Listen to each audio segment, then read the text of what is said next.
Gálatas capítulo 2. Vamos a leer solamente un versículo, que es el versículo 20. Tiene que ver con el himno que estaba cantando Alexis en esta mañana. Aleluya. Y leemos la palabra en el nombre del Trino Dios, y esta palabra encuentre en esta mañana un buen terreno donde pueda ser depositada y se pueda multiplicar al 100%. Dice la Escritura: con Cristo estoy juntamente crucificado, y ya no vivo yo, mas vive Cristo en mí.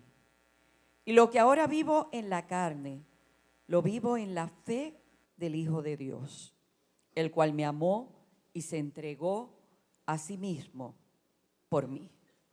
Para poder decir, ya no vivo yo, vive Cristo en mí. Esas son palabras mayores. Porque es fácil cantarlo, pero difícil vivirlo.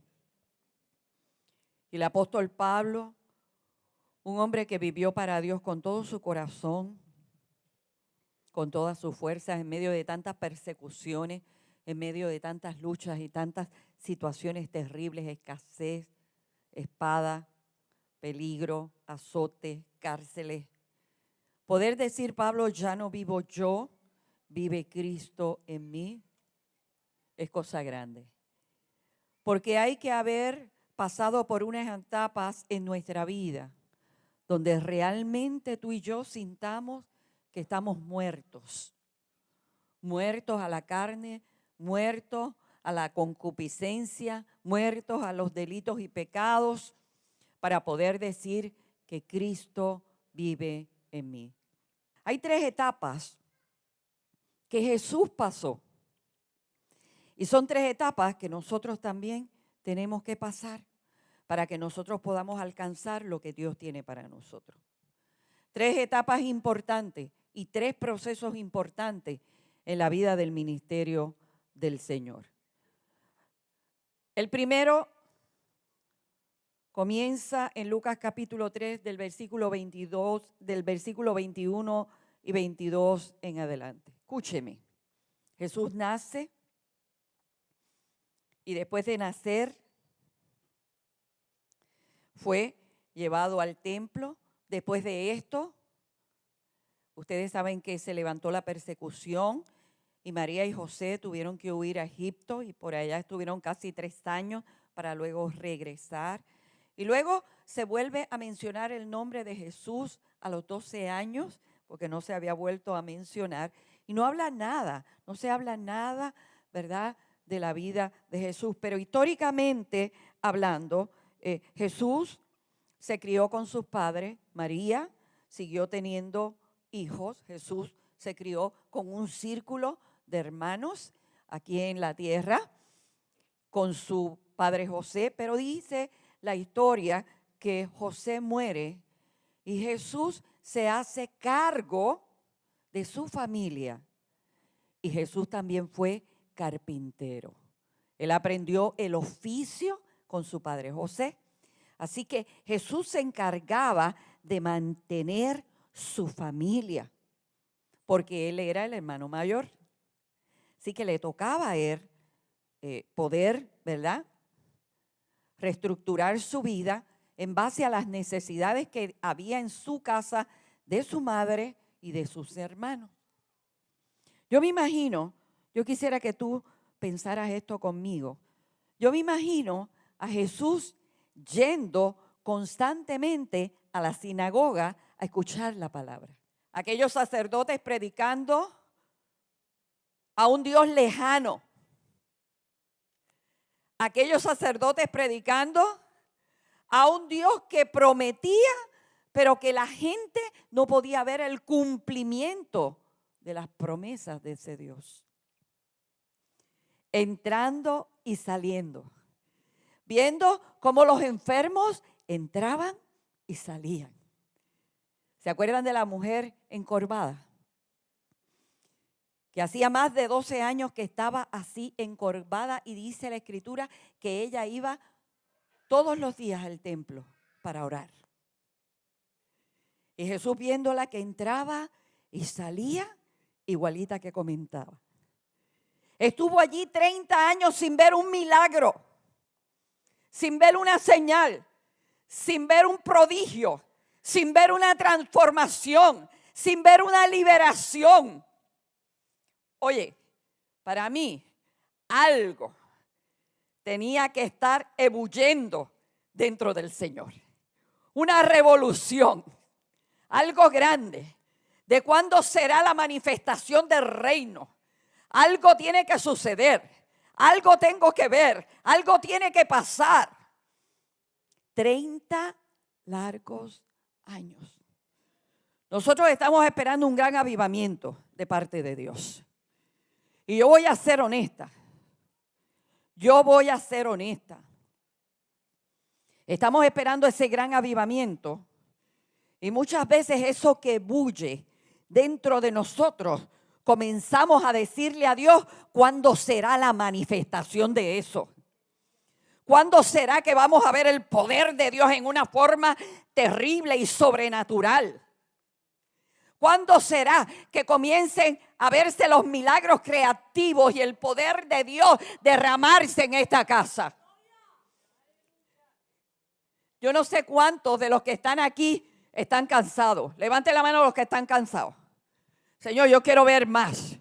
Señor, necesitamos ver más. Padre, necesitamos ver más. Necesitamos ver tu mano poderosa moviéndose. Señor, necesitamos ver milagros, prodigios, maravillas en este lugar. Señor, necesitamos ver el poder de Dios con fuerza. Hay un anhelo, porque lo debemos de anhelar. Y tiene que haber hambre de Dios. Cuando comiences a sentirte incómodo en el lugar donde estás, es que algo está a punto de suceder.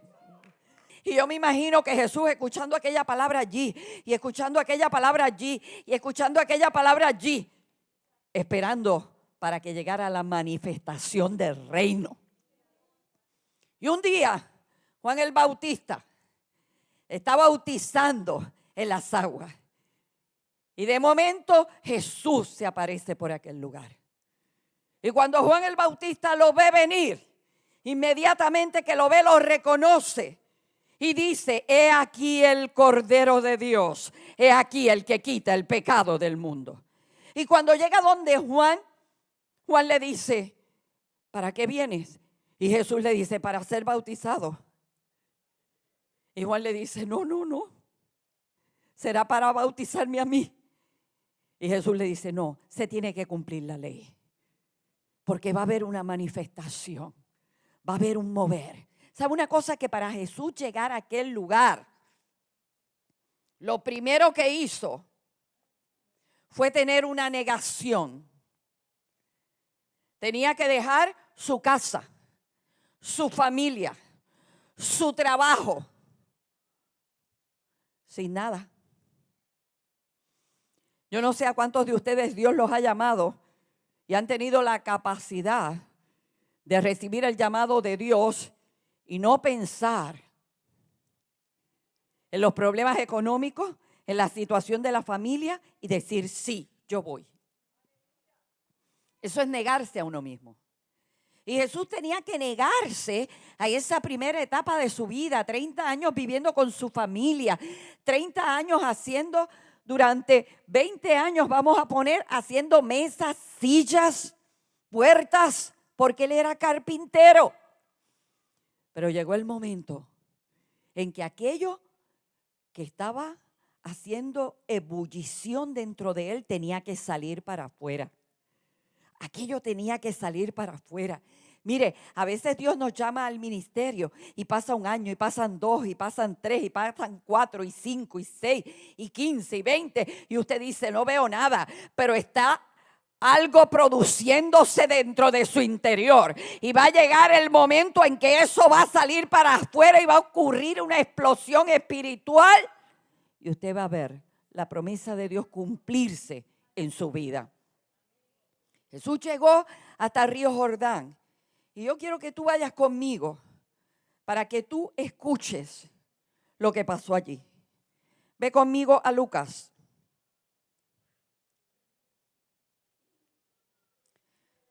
capítulo 3, versículo 21 dice, aconteció que cuando todo el pueblo se bautizaba, también Jesús fue bautizado. Y orando, el cielo se abrió. Y descendió el Espíritu Santo sobre él en forma corporal. Escuche, corporal, como paloma. Y vino una voz del cielo que decía, escuche, tú eres mi Hijo amado, en ti tengo complacencia. Esto es bien importante. ¿A quién el Padre le estaba diciendo eso allí? ¿A quién? ¿A la gente? ¿A la gente? Al Hijo. Se lo estaba diciendo, la gente lo oyó. La gente vio que los cielos se abrieron. La gente vio una paloma descender al Espíritu Santo en forma corporal y pararse en el hombro de Jesús. La gente vio todo aquello, la gente escuchó la voz, pero en aquel momento el Padre le estaba hablando a su Hijo. Tú eres mi Hijo amado, en quien yo tengo toda mi complacencia. Le estaba diciendo, llegó el momento, llegó la hora. Llegó tu tiempo, alabado sea el nombre del Señor. Y en este día, antes de que salgas a hacer lo que tienes que hacer, yo te afirmo tu identidad, te afirmo para qué viniste a la tierra, te afirmo y te fortalezco para que vayas a llevar el reino sobre toda la tierra. Desde aquel momento comenzó a Jesús a manifestarse en señales, en milagros, en prodigios, en maravillas. Donde quiera que Jesús se movía, allí la gente le seguía. Donde quiera que él llegaba, ocurrían milagros. Los ojos de los ciegos se abrían, los cojos salían caminando, los muertos resucitaban. Alabado sea el nombre del Señor. Y el reino de Dios se extendía sobre toda la faz de la tierra. Para que tú comiences a ver los milagros que Dios quiere hacer a través de tu vida, lo primero que tiene que haber es negación de ti mismo. Te tienes que negar a ti mismo. Te tienes que negar a lo que te gusta. Te tienes que negar a lo que tú crees que es lo mejor. Te tienes que negar al tiempo. Te tienes que negar a la familia. Te tienes que negar a tantas cosas para que tú veas el poder de Dios manifestado. El problema de esto es que nosotros nos ocupamos mucho de nuestras cosas, de nuestros asuntos, de nuestros problemas. Es más, somos tan posesivos y tan posesivos que a veces si estamos enfermos decimos mi enfermedad.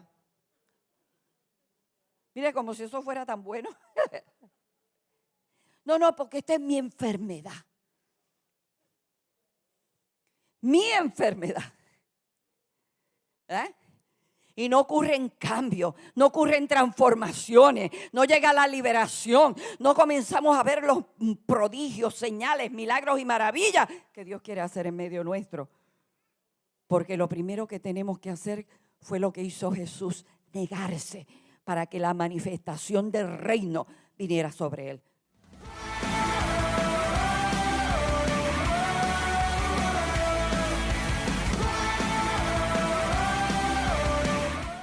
Car Services, teléfono 787-880-2535. 34 años de servicio. Nos especializamos en carros europeos. Carretera 129 en Arecibo.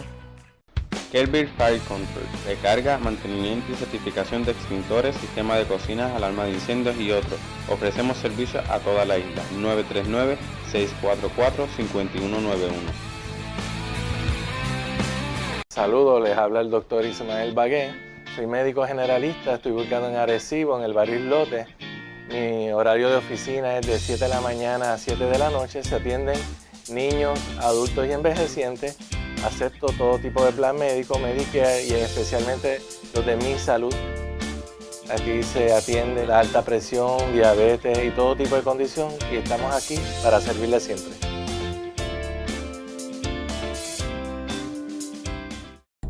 En Comercial Hermanos Barreto tenemos todos los materiales que usted necesita para la construcción y remodelación de su hogar o negocio. Contamos con más de 25 años en el mercado y con el showroom más moderno y completo del área norte. Entregas el mismo día. Para más información, comunícate con nosotros a nuestras tiendas en Arecibo, Atillo y Lares. Calidad, honradez y buen servicio, todo en un mismo lugar por una empresa netamente puertorriqueña. Comercial Hermanos Barreto.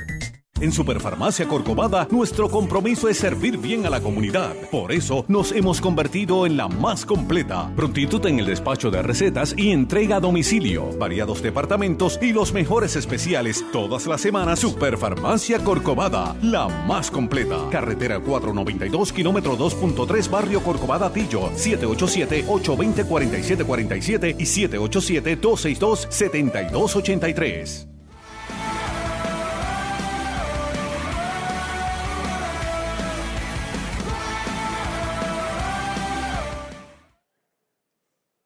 Jesús ya había operado en la dimensión del Espíritu, pero tenía que ocurrir una transformación para el próximo nivel que Dios lo llevaba.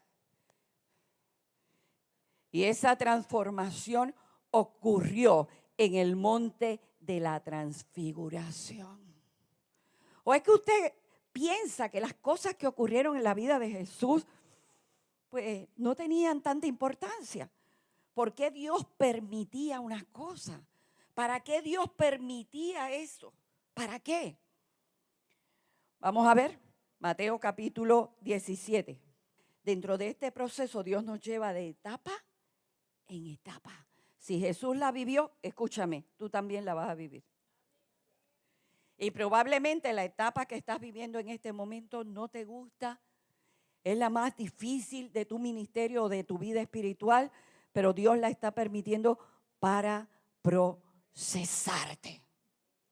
Y dentro de la unción y dentro de ver prodigios y señales y maravillas, hay algo mejor que eso. Hay algo mejor que eso. Y ese algo es vivir dentro de la gloria de Dios.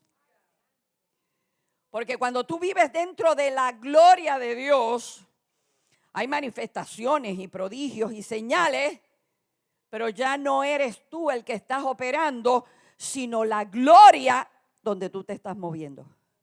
Así que Jesús tiene una transformación para la segunda etapa de su vida. Escúchame, mira cómo dice. 6 días después Jesús tomó a Pedro, a Jacobo y Juan, que era su círculo íntimo, y los llevó a un monte alto. Y se transfiguró delante de ellos. Y resplandeció su rostro como el sol y sus vestidos se hicieron blancos como la luz. Y aquí les aparecieron Moisés y Elías hablando con él. Entonces Pedro dijo, Jesús, Señor, bueno es para nosotros que estemos aquí. Si quieres, hagamos aquí 3 enramadas, una para ti, otra para Moisés y otra para Elías. Era una manifestación sobrenatural de la gloria de Dios. Era algo nunca visto. Era una experiencia extraordinaria. Los discípulos jamás habían visto una cosa como esa. Había ocurrido delante de sus ojos una transformación. ¿Sabe para qué Dios nos da este tipo de experiencias? Para transformarnos. Aquí hay mucha gente que ha vivido mucho tiempo apartada de Dios. Y hay mucha gente que aunque dice que le sirve al Señor, anda así, ¿verdad? Como medio chueco. Y en este tiempo Dios le está dando experiencias extraordinarias para que sus vidas sean transformadas. ¿Para qué era necesario que Jesús atravesara de la unción a la gloria? Vete conmigo, capítulo 17, versículo 5. Mira lo que ocurrió allí. Mientras él aún hablaba, una nube de luz los cubrió. Y he aquí una voz desde la nube que decía, mira cómo decía, Este es mi Hijo amado, en quien tengo complacencia. A Él oíd. ¿A quién se lo dijo en esa segunda ocasión? ¿A Jesús o a los discípulos? A los discípulos. Ya Jesús estaba afirmado. Ya Él lo había afirmado en el bautismo. No lo tenía que volver a afirmar. Ya Jesús sabía a qué vino y para qué vino y cuál era su propósito. Él ya lo sabía. Dios no tenía que volvérselo a decir. Ahora se lo estaba diciendo a los que estaban con Él. Ese que están viendo ahí es mi Hijo amado, en el cual yo tengo toda mi complacencia. Oídlo a Él. En otras palabras, oírlo a Él. Él es el que te puede salvar. Él es el que te puede libertar. Oírlo a Él. Él es el que puede cambiar tu lamento en baile. Oírlo a Él. Él es el que puede transformar la vida de tu familia. Oírlo a Él. Él es el que puede cambiar la vida de tu hijo adicto. Oírlo a Él. Él es el que puede cambiar la vida de tu marido. Oírlo a Él. Él es el que viene pronto y los cielos se van a abrir. Oírlo a Él. Oídlo a Él. Después de eso, mira lo que hizo. Después de haber pasado por esa transfiguración, Jesús entró y hizo su entrada triunfal a Jerusalén. Él sabía lo que iba, pero para hacer eso necesitaba la fuerza del Padre. Fue por eso que Dios le transfiguró en aquel momento. Después de eso, tuvo la purificación del templo. Después de eso, maldijo la higuera, que simbolizaba la religiosidad de aquella época de los sacerdotes. Y después de eso, después de haber sufrido esa transfiguración, entonces comenzó a hablar de su muerte. Oye, ¿a ti te gusta hablar de tu muerte?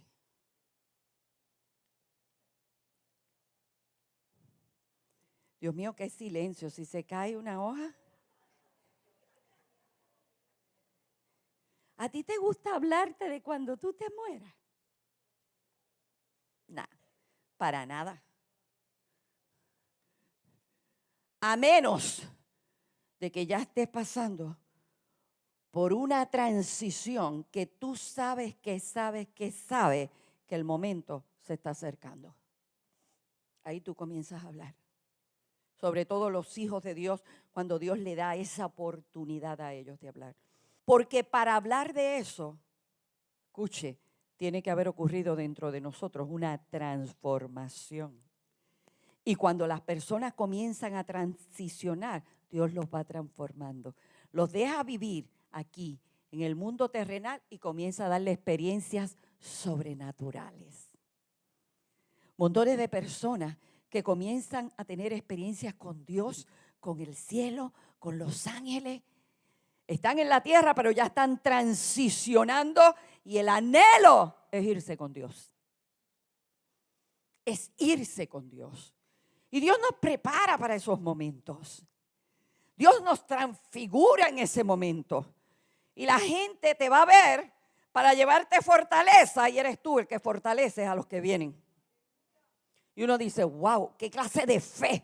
Yo he salido de ahí ministrado. Yo iba a ministrar y ella me ministró a mí. Porque eso es así. Cuando ocurre esa transformación, Jesús antes no había hablado de su muerte. No había hablado de su muerte. Hizo la entrada triunfal a Jerusalén sabiendo a lo que iba. Y sabiendo que aquellos que tiraban las sábanas al piso y las ramas y decían, Hosana, Hosana. Bendito el que viene en el nombre del Señor. Hosana al Rey de las alturas. Jesús está haciendo su entrada triunfal. Y Jesús sabía que esos mismos a los pocos días iban a estar diciendo, crucifícale. Para llegar a eso hace falta una transformación. Hace falta. Y por último, la tercera etapa de Jesús.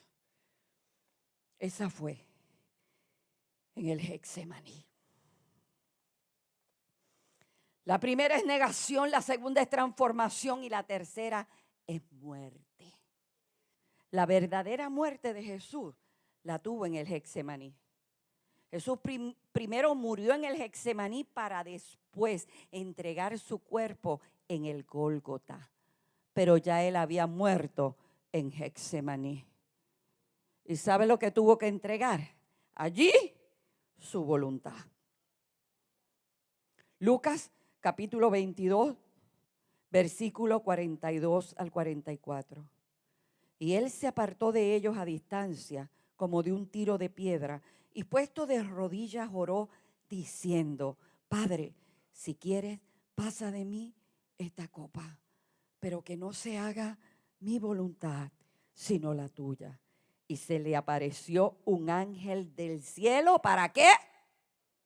¿Para qué? Para fortalecerle. Y estando en agonía, oraba más intensamente, y era su sudor como grandes gotas de sangre que caían hasta la tierra. Oye, probablemente para tú alcanzar tu propósito y para que ese propósito se cumpla dentro del reino de la tierra, tú tienes que morir para dar a luz lo que Dios tiene para ti. Hay mucha gente que han pasado los años y no han visto cambio, no han visto progreso. ¿Será, hermano de mi corazón, que tienes algo que entregar? ¿Será que tienes que entregar, no sé, tus pasatiempos? A lo mejor tienes que entregar tu mentalidad. A lo mejor tienes que entregar tu falta de fe, tu falta de humildad.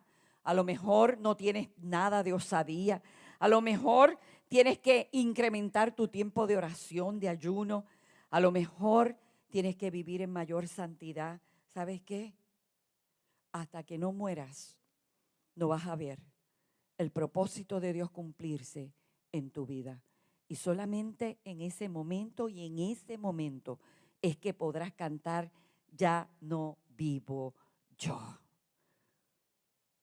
Cuando te hieran y te deje de doler, porque eso no es fácil. Eso no es fácil. Cuando te hacen injusticias y no te importe, eso no es fácil. Cuando ames y recibas rechazo, eso no es fácil. Cuando tú estés haciendo el bien y la gente te injurie, eso no es fácil. Para eso hay que haberse muerto completamente. Primero tienes que haber pasado por la negación, por la transformación y luego morir a todo lo que te pueda alejar del Dios que tanto te ama.